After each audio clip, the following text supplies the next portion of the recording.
ያለፈውን የምርት ዘመን ተሞክሮን በማስፋት በተያዘው የመኸር እርሻ ወቅት በክልሉ የማሳ ስፋትና የምርት ጭማሪ እንዲኖር ለማስቻል ታስቦ ከወዲሁ በተቀናጀ ጥረት ተግባሩ በትኩረት እየተመራ ይገኛል። ይህንን ተግባር የበለጠ ውጤታማ ለማድረግ በየመዋቅሩ የሚገኙ አመራሮችንና ባለሙያዎች እንዲሁም የግብርና ዘርፍ ተመራማሪዎችን ያሳተፈ የምክክር መድረክ በቦንጋ ከተማ ተካሂዷል። በዚህ መድረክ የተገኙ የክልሉ ምክትል ርዕሰ መስተዳድርና የግብርና ቢሮ ኃላፊ አቶ መስረሻ በላቸው እንደገለጹት ከመቼውም ጊዜ በላይ የማህበረሰቡ ተጠቃሚነት የሚረጋገጠው ምርትና ምርታማነት እያደገ በመጣ ቁጥር ስለሆነ በክልሉ በዓለም አቀፍ ደረጃ እየገጠመ ካለው የአየር ንብረት ለውጥ ጋር ተያይዞ በአንዳንድ አካባቢዎች የዝናብ እጥረት ያስከተለውን ችግር ለመቅረፍ ጣምራ ግቦችን ለማሳካት በተቀናጀ ርብርብ ተግባሩ በቁርጠኝነት ሊመራ ይገባል። ግብርናው ዘርፍ በተለይ ከምርጫ ማግስት ለሕዝብ የገባነውን ቃል ተግባራዊ ማድረግ የምንጀምርበትና የተጨባጭ ለውጥ በማህበረሰባችን ውስጥ ማስመዝገብ የሚገባን ምንም ቢሆን ከምንም በላይ ሊቀድም የሚችለው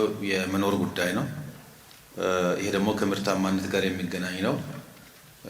ወቅቱ እየገጠመን ካለው ዓለም አቀፍ የአየር ንብረት ለውጥ ጋርም ተያይዞ ቀጣይ ለሕዝባችን ትክክለኛው መንገድ በማመላከት አስፈላጊ የሆነውን ቅድመ ዝግጅት ስራዎችን በመስራት ሊገጥሙን የሚችሉትን የምግብ እጥረትን ሊቀርፍ በሚችል አኳኋን የመኸሩን ተግባር መምራትና የኑሮ ውድነትን የገበያ ማረጋጋትን ጉዳይ በዚሁ አብረን ተመልክተን ጣምራ ግቦችን ማሳካት መቻል እንድንችል የሚያስችል የንቅናቄ መድረክ ነው። ጉዳዩን ኢኮኖሚካሊም ፖለቲካሊም ከሰብአዊነትም ጋርም አያይዘን አቆራኝተን መመልከትና ድጋፍ ማድረግ እንዳለብን ነው መውሰድ ያለብን። ከተረጂነት ነፃ የሆነ አካባቢን በመፍጠር የሰብአዊነት ድጋፍ ሉዓላዊነት ለማረጋገጥ በሚቻልበት አግባብ እየተሰራ የሚገኘውን የዘርፉን የልማት ስራ ወጥነት ባለው ሁኔታ አመራሩ ተቀናይቶ መምራት እንዳለበትም ነው የገለጹት። ክትትልና ድጋፍ በማካሄድ በተሰለጠና ወጥነት ባለው አረዳድና ድጋፍ ተግባሩ ሊከወን ይገባል የሚለውን ነገር የጋራ ማድረግ ይጠበቅብናል። እንደ ክልል በተያዘው የመኸር እርሻ ወቅት ከ463 ሺህ ሄክታር በላይ ማሳ ለማልማት መታቀዱን የገለጹት ምክትል ርዕሰ መስተዳድሩ በሁሉም መዋቅሮች ምርትና ምርታማነትን ለማሳደግ በሚያስችሉ ተግባራት ላይ ትኩረት እንዲደረግም አሳስበዋል። በክልሉ በሁሉም መዋቅሮች መጋዘን የሚገኘውን የአፈር ማዳበሪያ በአግባቡ መጠቀም እንዳለባቸውም ገልጸዋል።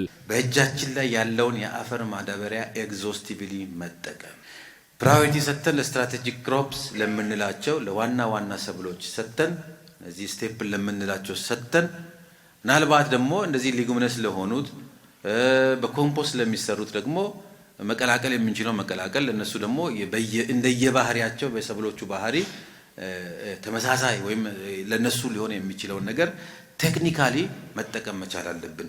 ስለዚህ እዚህ አካባቢ ላይ በተለይ የአፈር ማዳበሪያ አጠቃቀምን በሚመለከት የነበረ ችግር እንደተጠበቀ ሆኖ አሁን ያለው እጥረትን ኢፌክቲቭሊ ሁሉንም ዩቲላይዝ አድርገን ተጠቅመን መጨረስ በምንችልበት ቁመና ላይ ነን ወይ የሚለው ነገር እንደ ግብርና ሴክተር መታየት አለበት ማለት ነው። በክልሉ የምግብ ዋስትናን ከማረጋገጥ ባለፈ የኢኮኖሚ ተጠቃሚነት እንዲኖርና የግብርናው ክፍለ ኢኮኖሚ ለወጣቶች የሥራ ዕድል መፍጠሪያ ዘርፍ በተጨባጭ እንዲሆን በተቀናጀ ጥረት እንዲሰራም ተናግረዋል። በየደረጃው የሚገኙ የየዞኖችና የየወረዳዎች አስተዳደር አካላት በክልል ደረጃ ምርትና ምርታማነትን ለማሳደግ የታቀደው እቅድ ተፈጻሚ እንዲኖር የድርሻቸውን እንዲወጡም አሳስበዋል። በምክክር መድረክ የተገኙ አስተያየት ሰጪዎቹ እንደሚሉት በየመዋቅሮቹ ያለፈውን ዓመት ጉድለት በማረም ምርታማነትን ለማሳደግ በትኩረት እየተሰራ ይገኛል። በየዞኖቹ ተሞክሮዎችን በመቀመር የማሳ ስፋት እንዲኖር ከወዲሁ የምርጥ ዘር ልየታ መደረጉንም ገልጸው በተለይም ለእንሰት፣ ለቡናና ሻይ፣ ለፍራፍሬ ዘርፍ የተሰጠውን ትኩረት ውጤታማ ለማድረግ በተቀናጀ ጥረት እየተሰራ እንዳለም ነው